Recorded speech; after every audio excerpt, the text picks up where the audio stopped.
الحمدللہ رب العالمین والصلاة والسلام علی اشرف الانبیاء والمرسلین خاتم النبیین وآلہ الطیبین الطاہرین ولعن اللہ علی اعدائہم اجمعین من یوم ظلمہم الی یوم الدین اما بعد قد قال اللہ سبحانہ وتعالی فی القرآن الحکیم بسم اللہ الرحمن الرحیم شہر رمضان الذی انزل فیہ القرآن ھدی للناس وبینات من الھدی والفرقان۔ السلام علیکم ورحمۃ اللہ وبرکاتہ۔ ناظرین کرام، ایک بار پھر آپ تمام حضرات کی خدمت میں بابرکت میں حاضر ہیں۔ ماہ مبارک رمضان مسلسل آپ حضرات سے گفتگو جاری و ساری ہے۔ عنوان گفتگو ہے تفسیر قرآن، اور سورہ مبارکہ بقرہ کے سلسلے میں معروضات آپ حضرات کی خدمت میں پیش کیے جا رہے ہیں۔ سورہ مبارکہ بقرہ ترتیب تلاوت کے لحاظ سے کلام الہی کا دوسرا سورہ ہے، اور ترتیب نزول کے لحاظ سے تقریباً یہ 86واں سورہ ہے کلام الہی کا۔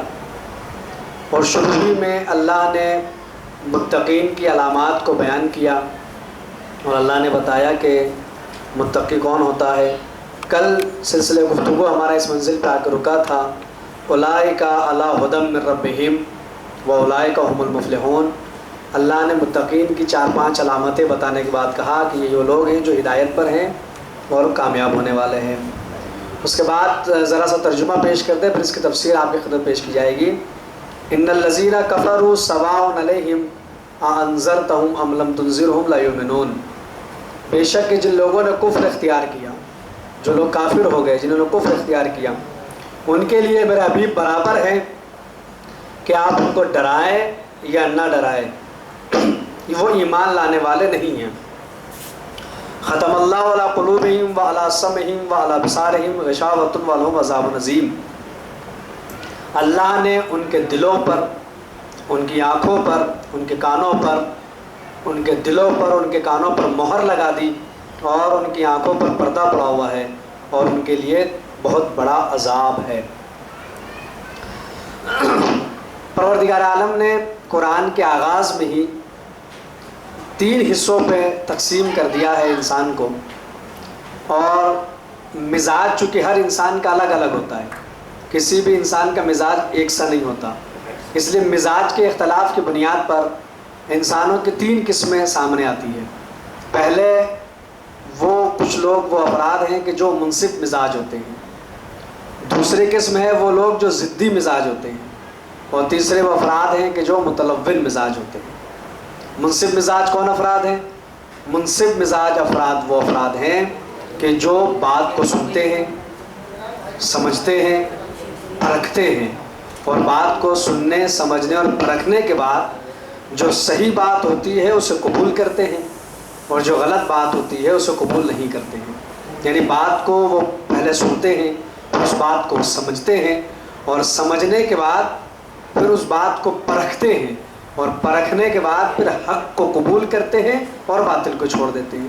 یہ منصف مزاج افراد ہیں۔ دوسری قسم ہے وہ لوگ جو ضدی مزاج ہوتے ہیں، جو نہ کسی کی بات کو سننا پسند کرتے ہیں، نہ کسی کی بات کو سمجھنا چاہتے ہیں، اور نہ ہی کسی کی بات کو پرکھنا جانتے ہیں اور سمجھتے ہیں کیسے پرکھا جاتا ہے۔ ان کو ایسا لگتا ہے کہ بس جو بات ہم کہہ رہے ہیں بس وہی ٹھیک ہے، یا جو ہمارے نظریات ہیں بس وہی ٹھیک ہے۔ دوسرے کی بات کو نہ وہ سمجھنا چاہتے ہیں، نہ وہ سننا جانتے ہیں، نہ وہ پرکھنا جانتے ہیں۔ یعنی وہ ضد ہٹ دھرمی کے اوپر ہوتے ہیں، جو ہم نے کہہ دیا بس وہ ٹھیک ہے، جو ہمارے عقائد ہے بس وہ ٹھیک ہے، جو ہمارے نظریات ہے بس وہ ٹھیک ہے۔ دوسرے کے نظریات کا کوئی لینا دینا نہیں ہے، دوسرے کی بات کا کوئی لینا دینا نہیں ہے۔ یہ لوگ کہلاتے ہیں جو ضدی مزاج ہیں۔ تیسری قسم متلون مزاج، یہ وہ افراد ہوتے ہیں کہ جن کی زندگی تماشائیوں کی طرح گزرتی ہے، اور تماشائیوں کی طرح زندگی گزارنا ہی وہ اپنی کامیابی سمجھتے ہیں۔ کیا مطلب یہ ہوا کہ جو وہ ایسے لوگ جو حق والے ہیں ان کے بھی دوست ہوتے ہیں، جو باطل پرست ہیں ان کے بھی دوست ہوتے ہیں۔ اگر وہ ان کے ساتھ ہے، ان کے پاس بیٹھے تو ان کے ہو گئے، ان کے پاس بیٹھے تو ان کے ہو گئے۔ یعنی نہ ان کا دل ٹوٹنے پائے، نہ ان کی دل آزاری ہونے پائے، یہ بھی خوش وہ بھی خوش۔ یعنی وہ چاہتے ہیں کہ ان سے مومن بھی خوش رہے اور کافر بھی خوش رہے۔ ایسے وہ لوگ ہوتے ہیں کہ جو زندگی گزارنا چاہتے ہیں کہ دونوں ہاتھ میں لڈو ہو، نہ یہ ناراض ہو یا ناراض ہو، نہ ان کا دل ٹوٹے نہ ان کی دل شکنی ہو. یہ ایسے افراد ہوتے ہیں. اور انہی تینوں افراد کی قسمیں اللہ نے قرآن میں بیان کر دی ہے. جو منصف مزاج لوگ ہیں، جو بات کو سننا سمجھنا اور پرکھنا جانتے ہیں اور حق کا ایکسیپٹ کرتے ہیں، قبول کرتے، باطل کو چھوڑ دیتے ہیں. اللہ نے انہی افراد کو متقی کہا ہے کہ یہی وہ لوگ ہیں جو متقی ہیں، جو ایمان بالغیب رکھتے ہیں، جو نماز قائم کرتے ہیں، قیامت کے اوپر جو ایمان رکھتے ہیں، غیب پہ ایمان رکھتے ہیں. اللہ نے ان کو کہا کہ یہ لوگ متقی لوگ ہیں. جو ضدی مزاج ہیں، جو ان کا یہ کہنا ہے کہ بس جو ہماری بات ہے بس وہی ٹھیک ہے، اللہ نے ان کو کافرین سے تعبیر کیا. یہ وہ لوگ جو کافر ہیں اور جو چاہتے کہ یہ بھی خوش یہ بھی خوش، ان کے پاس بیٹھے تو ان کی بات، ان کے پاس بیٹھے تو ان کی بات. اللہ نے کہا کہ یہ لوگ منافق ہیں، ان کے یہاں نفاق پایا جاتا ہے، یہ لوگ منافقین کی ہے. تو اللہ نے آغاز قرآن میں ہی یہ تین قسمیں بیان کر دی ہیں اور ان تین طرح کے لوگوں کو اللہ نے بیان کر دیا ہے. اسی کا آگے بڑھتے ہوئے قرآن مجید نے کیا کہا؟ انذرتم ام لم تنذروا لا یؤمنون، کہ آپ اے میرے حبیب ان کو ڈرائیں یا نہ ڈرائیں ان کے لیے برابر ہے، کہ آپ ان کو ڈرا رہے نہ ڈرا رہے. اللہ نے مہر لگا دی ہے. اب یہاں پر آ کر کچھ عقائد سامنے آ جاتے ہیں، اور وہ یہ ہے کہ جب اللہ نے مہر لگا دی تو اس کا مطلب یہ ہے کہ وہ اپنے افعال کے اندر مجبور ہو گئے. اب وہ ایمان لائیں گے کیسے جب مہر لگ چکی ہے کفر کی؟ تو جب اللہ نے مہر لگا دی ہے، جیسے مومن کے یہاں ایمان کی مہر ہے تو وہ نیکی کرنے پر مجبور ہے، کافر کے یہاں کفر کی مہر ہے تو وہ جو ہے وہ برائی کرنے پر مجبور ہے. وہ جو ہے وہ کیسے نیکی کرے گا وہ جب اللہ نے مہر لگا دی ہے؟ تو یہاں پر جو ہے وہ آ جاتا ہے کہ ایک عقیدہ جسے قضا اور قدر جسے کہا جاتا ہے. اب میں قضا اور قدر کی بحث میں آپ کو الجھانا نہیں چاہتا، اس لیے کہ وہ بڑا ڈیفیکلٹ بحث ہو جائے گی، بڑی دقیق بحث ہو جائے گی. لیکن ہاں میں اتنا ضرور بتانا چاہتا ہوں کہ اس سے اللہ نے بندے کو مجبور پیدا نہیں کیا بلکہ مختار پیدا کیا ہے. لیکن ایک نظریہ یہ آ گیا کہ ہم نے صاحب گناہ کیا ہے تو کیا کریں، ہم تو مجبور ہیں. جبر کا عقیدہ آ گیا ہے. کچھ لوگ ہیں ایسے جنہوں نے قضا کو لے لیا، کچھ ایسے جنہوں نے قدر کو لے لیا. مذہب شیعہ جو ہمارا مذہب ہے، ہمارا عقیدہ ہے امرم بین الامرین، ہمارا عقیدہ ہے ان دونوں کے درمیان کا امر. کیا مطلب؟ یعنی بندہ نہ تو کلی اعتبار سے مختار ہے نہ کلی اعتبار سے مجبور ہے. یعنی بندہ کچھ ایسے کام ہے، ظاہری قوت ہو یا باطنی قوت ہو، اللہ نے بندے کو عطا کر دی، یہ اللہ کا فعل ہے. اب آگے بندہ ان قوتوں کا استعمال کیسے کرتا ہے یہ بندے کا اپنا فعل ہے. قوت دینا میں نے کل عرض کیا تھا، ظاہری قوتیں، آنکھ دیکھنے کی قوت، بولنے کی قوت، سننے کی قوت. باطنی قوتیں، دل دماغ سوچنے کی قوتیں اللہ نے دے دی ہیں. اب انسان ان قوتوں کا استعمال کیسے کرتا ہے یہ بندے کا اپنا فعل ہے. قوتیں دینا یہ اللہ کا فعل ہے، ان قوتوں کا استعمال یہ بندے کا اپنا فعل ہے. تو اللہ نے بندے کو جو ہے وہ آزاد پیدا کیا ہے، مجبور پیدا نہیں کیا ہے. اب اللہ نے مجبور پیدا نہیں کیا. اب یہ کہ صاحب تو مجبور ہے، اللہ نے مہر لگا دی ہے تو بندہ مجبور ہو گیا، تو بندہ مجبور نہیں ہے. بلکہ میں بہت آسان سے مثال پیش کر دوں کہ کچھ ایسے کام ہیں جو صرف اللہ کے لیے ہیں، اس میں بندے کو کوئی دخل نہیں ہے. جیسے سورج کا نکلنا، چاند کا نکلنا، موسم کا تبدیل ہو جانا. اب سورج اور چاند کا نکلنا اور ڈوبنا یہ بندے کے اختیار میں نہیں ہے. یہ بندے کے اختیار میں نہیں کہ وہ جب چاہے سورج کو نکال دے، جب چاہے جو ہے وہ. ہاں یہ الگ بات ہے کہ کچھ اس کے ایسے مخصوص بندے ہیں کہ جن کے لیے اس نے کہا کہ یہ وہی چاہتے جو میں چاہتا ہوں. ان کے لیے جو ہے وہ ایسا ہے کہ وہ اشارہ کرتے ہیں تو ڈوبا ہوا سورج پلٹ جاتا ہے، وہ اشارہ کرتے ہیں تو چاند کے 2 ٹکڑے ہو جاتے ہیں. لیکن کلی طور پر اگر دیکھا جائے، مطلقاً دیکھا جائے تو بندہ کا ان کاموں میں کوئی دخل نہیں ہے، یہ اللہ کے کام ہیں. لیکن کچھ کام ایسے جس میں اللہ کو دخل نہیں. نماز، روزہ، ماہ مبارک رمضان ہے، اب بندہ روزہ رکھتا ہے نہیں رکھتا ہے یہ اس کی اپنی مرضی ہے نا. اللہ نے تو بتا دیا کہ دیکھو روزہ رکھنا واجب ہے، اب وہ نہیں رکھتا اس کی اپنی مرضی ہے. کوئی اللہ زبردستی آ کے تو نہیں کہے گا کہ نہیں تمہیں روزہ رکھنا ہی ہوگا یا تمہیں نماز پڑھنی ہوگی. بندہ جھوٹ بولنا، سچ بولنا، گناہ کرنا، غیبت کرنا، یہ سارے ایسے کام ہیں اور ایسے افعال ہیں کہ جس میں بندہ آزاد ہے، وہ چاہے جو کرے. اللہ اور وہ مثال ایک پیش کی کہ مولا متقیان حضرت علی ابن ابی طالب علیہ السلام آپ کی خدمت میں ایک بندہ آتا ہے کہ کیا بندہ مجبور ہے کہ آزاد ہے؟ تو مولا نے کہا کہ کلی اعتبار سے نہ آزاد ہے نہ مجبور ہے، کچھ کام ایسے ہیں جن میں بندہ آزاد ہے، کچھ ایسے ہیں جن میں بندہ جو ہے وہ مجبور نہیں کر سکتا۔ اس نے کہا کیسے؟ مولا نے کہا کہ ایک پیر پہ کھڑے ہو جاؤ، اپنا ایک پیر اٹھاؤ کھڑے ہو جاؤ۔ اس نے اپنا ایک پیر اٹھایا اور کھڑا ہو گیا۔ تو مولا نے کہا کہ دیکھو تم ایک پیر پہ کھڑے ہو سکتے ہو۔ مولا نے کہا اب دوسرا بھی اٹھا لو۔ تو اس نے کہا کہ یہ تو میں نہیں کر سکتا، کم از کم کھڑے رہنے کے لیے ایک پیر تو چاہیے ہی ہے۔ تو مولا نے کہا کہ دیکھو ایک پیر اٹھانے پہ تمہارا اختیار ہے، دوسرا پیر اٹھانے پہ تم مجبور ہو۔ تو ایسے ہی کچھ ایسے کام ہیں کہ جس میں بندہ اختیار دیا گیا، کچھ میں بندہ مجبور ہے، جس میں نہیں وہ بندہ کر سکتا۔ اب یہ کہ نظریہ ہے کہ صاحب ہمارا جیسا ہے نا کہ برائی کا ٹھیک رہا، ہم گناہ کرتے صاحب تو تقدیر تھی ہماری، اب ہم نے گناہ کیا، آپ لوگ گناہ کر رہے ہیں، ارے صاحب جب اللہ نے مہر لگا دی ہے تو ایک جبر کا عقیدہ آ گیا کہ بس جو اللہ جو کر رہا ہے وہ اللہ کر رہا ہے، بندے کا کوئی اختیار نہیں ہے، گناہ کر رہا ہے تو اللہ کروا رہا ہے، برائیاں کر رہا ہے تو نعوذ باللہ اللہ کر رہا ہے، یہ ایک عقیدہ آ گیا سامنے۔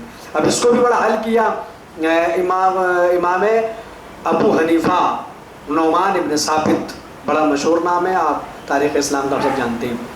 انہوں نے اس بات پہ گفتگو کرنا چاہی صادق آل محمد حضرت امام جعفر صادق علیہ السلام سے، اور اسی سلسلے میں گفتگو کے لیے وہ گھر میں تشریف لائے، کیونکہ امام نے یہ فرمایا کہ بندہ اپنے کاموں میں اللہ نے بندے کو آزاد پیدا کیا، مجبور پیدا نہیں کیا ہے۔ امام ابو حنیفہ آئے تو دق الباب ہوا تو 4-5 سال کا ایک شہزادہ برآمد ہوا، یہ ہمارے ساتویں امام باب الحوائج حضرت امام موسیٰ کاظم علیہ السلام تھے۔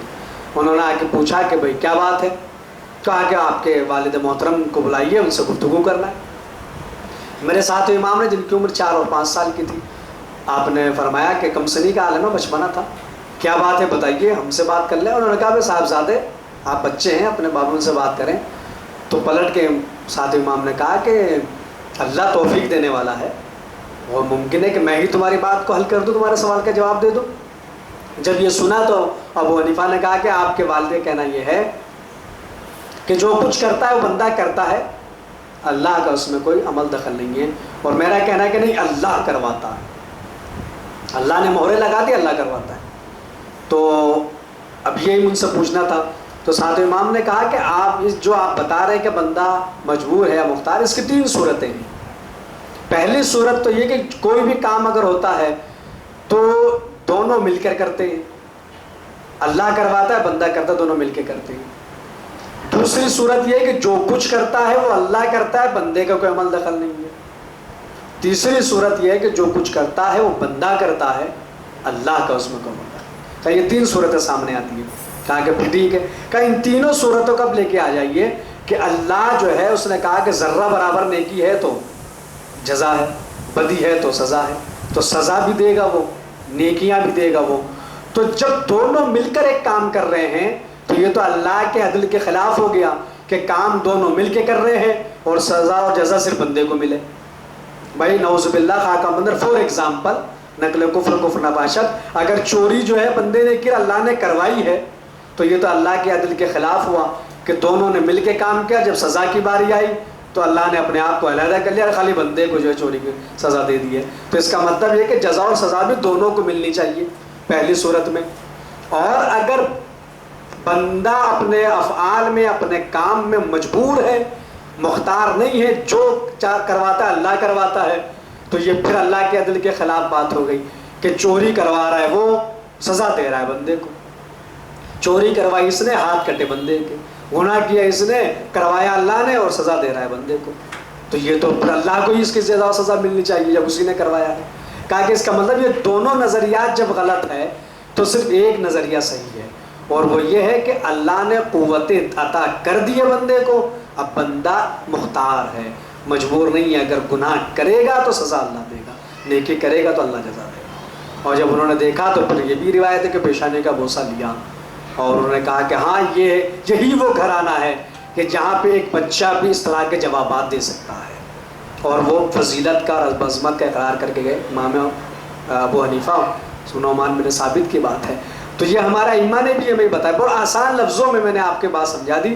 اگر میں آپ کو قضاء اور قدر کی بحث میں لے کے جاتا تو بڑی ڈیفیکلٹ بحث ہو جاتی ہے اور بڑی دقیق بات ہو جاتی کہ وہ قضاء اور قدر ایک حالانکہ ایک عقیدہ، ایک عنوان ہے، باقاعدہ ایک ٹاپک ہے، ایک موضوع ہے قضاء اور قدر کا بھی. تو کچھ لوگوں نے اس آیت سے غلط فہمی کے شکار ہو گئے اور ان کے اشتباہ ہو گیا، مشتبہ ہو گئے کہ صاحب جب اللہ نے مہریں لگا دی تو جب اس نے مہر لگا دی تو بات ہی ختم ہو گئی، اب کیا کریں.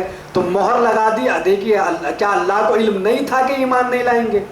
بے شک اللہ جو ہے موجودات عالم کا اسے پہلے سے علم ہے ہر بات کا. بالکل وہ ہر چیز کا علم رکھتا ہے کہ کس کو جہنم میں جانا ہے، کس کو جنت میں جانا ہے، کون ایمان لائے گا، کون ایمان نہیں لائے گا. تو اس کا علم اس بات کی دلیل نہیں ہے کہ بندہ مجبور ہے. بھائی اس کا کسی چیز کا جاننا اس بات، اگر وہ اللہ جو ہے یہ ہوتا کہ یہ ایمان نہیں لائیں گے تو پھر فرعون کی طرف موسیٰ کو کیوں بھیج رہا ہے؟ یہ معلوم تھا کہ فرعون ایمان نہیں لائے گا، لیکن اس کے باوجود فرعون کی طرف حضرت موسیٰ کو بھیجا گیا. اگر ہم یہ بات کا عقیدہ رکھ لیں کہ صاحب اب تو کچھ ہو ہی نہیں سکتا، اب تو اللہ نے جب کہہ دیا کہ یہ کہ ایمان نہیں لائیں گے تو پھر ہم جو ہے وہ یہ نیکی کریں گے ہی نہیں، یہ تو بس کافر ہی رہیں گے، تو جتنی دعائیں ہم کرتے ہیں وہ ساری دعائیں خراب ہو جائیں گی. اس لیے کہ ہر ایک اللہ کو معلوم ہے کس بندے کی زندگی کتنی ہے، کس بندے کو کتنی عمر ملنے والی ہے، اللہ کے علم ہے. اس کے باوجود طول عمر کی دعا مستحب ہے. مستحب قرار دیا گیا کہ انسان اپنے طول عمر کی دعا کرے کہ اللہ مجھے جو ہے طول عمر عطا کر. مستحب ہے. کیوں بھائی؟ اللہ دعا کے لیے کوئی کہہ رہا ہے؟ جبکہ یہ ہے کہ اگر کوئی یہ دعا کرتا ہے اور دعا مستجاب ہوتی ہے تو عمر میں اضافہ ہوتا ہے. مثال سورہ بقرہ کے اندر 4 یا 5 تقریباً عرض کی کہ وہ درود پڑھتا تھا بنی اسرائیل کا واقعہ کہ اس نے درود پڑھ کے آل محمد کے صدقے میں دعا کی تو اللہ نے 70 سال 60 سال جینے والا تھا 130 سال جیا. کیوں کہ اللہ کے علم نہیں تھا، اللہ کے علم میں تھا، لیکن اس کا علم اس بات کی رکاوٹ نہیں پیدا کرتا کہ بندہ مجبور ہو گیا ہے. اگر یہ ہوتا تو پھر وہ دعاؤں کا حکم نہ دیتا. جب تقدیر میں سب کچھ لکھ دیا گیا، لیکن دعا کہتے ہیں نا کہ دعا کی تقدیریں بدل جاتی ہے، تو اس کے ایسا نہیں کہ پروردگار کا ہر چیز علم رکھتا ہے تو پھر مجبور ہو گیا بندہ کہ بس وہ کافر ہو گیا تو وہ نیکی کر ہی نہیں سکتا. مومن اگر اس کے دل پہ ایمان کی مہر لگ گئی تو برائی کرے گا ہی نہیں. حالانکہ موسیٰ کو فرعون کی طرف بھیجا جانا، رسول کو بھیجا جانا، 1,24,000 انبیاء کا بھیجنا، 12 اماموں کا بھیجنا کا ایک ہدایت کے لیے تو بھیجا گیا ہے. اب اگر ان کے دلوں پہ مہر لگ گئی ہے، مہر کا مطلب یہی ہے کہ اللہ تو جانتا تھا مہر لگ گئی ہے، کہ آپ ان کو ڈرائیں یا نہ ڈرائیں برابر ہے. تو دیکھیے ڈرانا اور نہ ڈرانا رسول کے لیے نہیں کہا جا رہا ہے کہ میرا حبیب آپ ان کو ڈرائیے نہ ڈرائیے، آپ کے لیے برابر نہ.